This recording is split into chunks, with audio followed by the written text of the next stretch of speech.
بسم الله السلام عليكم ورحمة الله وبركاته. hordoftoota chaanaalii Aishaa Rootuu bakka nagartanii fayyaa keessanii bakkuma jirtanii nageenyi rabbii isin biraa jiraatu. awwala irra nabiyyi keenya irra salawaata osoo hin dagatinaa. Allahumma salli wa sallim ala sayyidina Muhammad wa ala alihi wa sahbihi ajma'iin. rabbiin barakaa isinii haa godhu, salawaata osoo hin dagatinaa. warri haaraa gama chaanaala kiyyaa dhuftan baga nagaan dhuftanii isiniin jedha. warri hin dhufnis sabiskiraayib, laayik, koomentii gochuudhaan gama maatii kiyyaatti dabalama. warri mootuu dura na wajjin jirtan hundi keessanuu galatooma isiniin jedha. akkasuma laayik, koomentii gochuudhaan sheer godhuudhaan walaa gargaarra obboleeyyan kiyya isiniin jedha. gaafa ramadaanni dhumeetiin jira. rabbiin ramadaana kenna, rabbiin nurraa haa qabalu. warra isaaf jecha soome rabbiin nu haa taasisu. khayrii ji'a kanaa hundayyuu rabbiin nu haa argachiisu inshaallah. guyyaa muraasa kanaaf illee warra itti xumuratu rabbiin nu haa godhu jechuudha. viidiyoon keellee irraa maal yoo jettanii sambuusaa jimnaadhaan akkamitti akka dalannu dalagee isinitti agarsiisa. isinis nafaanaa dalagaa isiniin jedha. turtiin keessan na wajjin haa ta'u. sambuusaa jimnaadhaan dalaguuf akkuma argitan asitti jimnaa qopheeffadhee jira. sambuusaa suuqarmaarkeetarraa dhufe qopheeffadheetiin jira. akkasumasitti daakuu qopheeffadhee jira. bishaan jechuudha. daakuu xiqqoo isii bishaan inni kuraachuudha. daakuu maankaa lama akka caafii sambuusaa kanaa walitti qabsiifadhuunii fi akkuma argitan haala kanaan kuree jira jechuudha.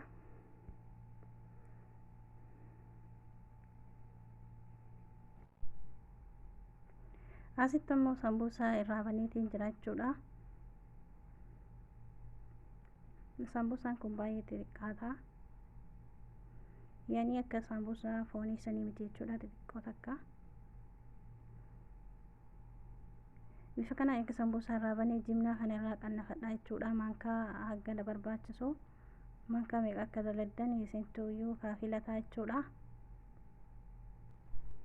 kun ammas qannafadheetiin jira jechuudha. akka yeroo maruu as keessaa fudha jechuudha. maankaa xiqqishoo takka qofatti gootanii jechuudha. guddistanii yeroo martanii yoo guddistan keessaa isin jalaa ba'a jechuudha.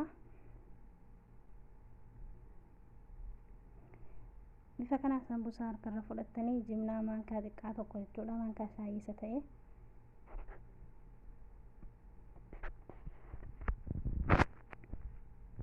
haala kanaan martanii jimnaa itti dabaltanii jechuudha. jimnaa xiqqeessaa itti dabaluu isin wayyaa yoo guddate yeroo zayitii keessatti hojjettan azaa isin godha jechuudha.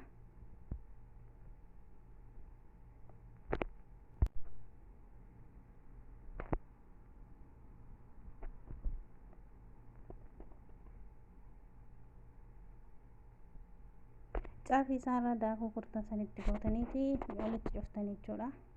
walitti qabsiistanii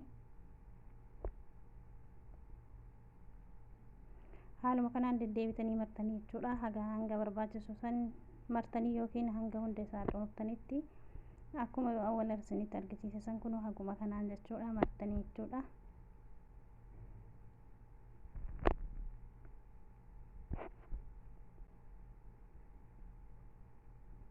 akkuma ittuma kuftanii caafii isaatitti daakuu kurtasanii walitti qabsiisuu hin dagatinaa jechuudha.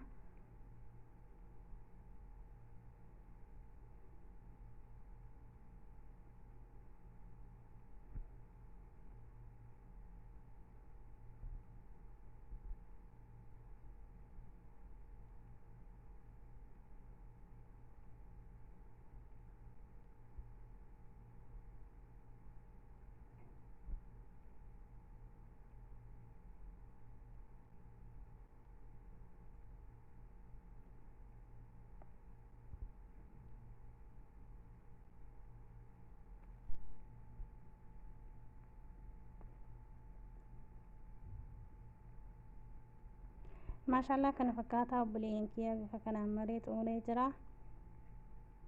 hundayyuu itti fixeetiin jira jechuudha. isinis bifa kanaan martanii eega martanii firiizaa keessa galchitanii jechuudha. akka isin barbaachisu bichaarraa fayyadamtanii kan firiizaa keessa illee kaa'uu hin dandeettanii jechuudha. jimnaanis akkuma fooniiti. gaafa yeroo darbe sambuusaa fooniin isinii dalagee ture innis firiizaa keessan taa'a, kunis firiizaa keessan taa'a. jimnaa dhattanii firiizaa keessa kaa'uu hin dhabinaa isiniin jedha.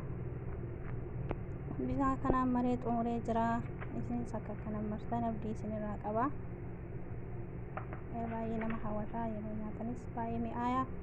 amma zayitii keessa hojjannaa anuma faana tura hanga viidiyoo kana xumuraatitti isiniin jira obboleeyyan tiyya.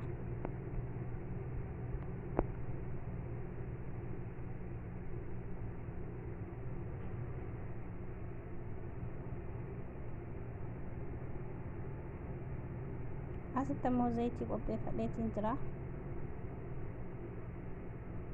Zayitii kana ho'iseellee daangaan dabarsu jechuudha. Sirriitti ho'itee yeroo jette sambuusaan yeroo san osoo garaa keessan hin bilchaatiin duuba qofaanii diimataa jechuudha. Zayitii tana utuma isin daftee ho'itee likkii hin tariin sambuusaatti dabaltanii jechuudha. Isin ho'aa deemtii waan ta'eef bifa kanaa fiddanii sambuusaa keessan keessa buuftanii jechuudha. Zayitii keessa haga isin barbaachisurra.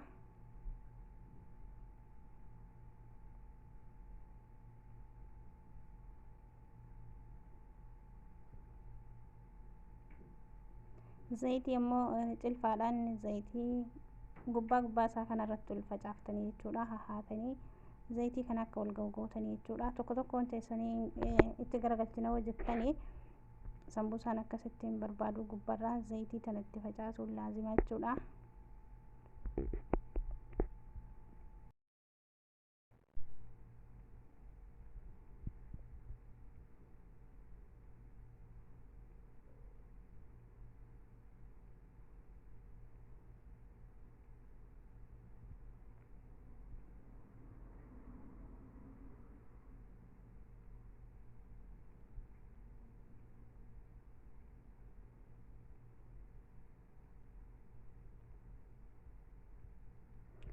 Masala kana fakkaata kun isin milkii jijjiiratee jira jechuudha. Bilchaachuuf deema.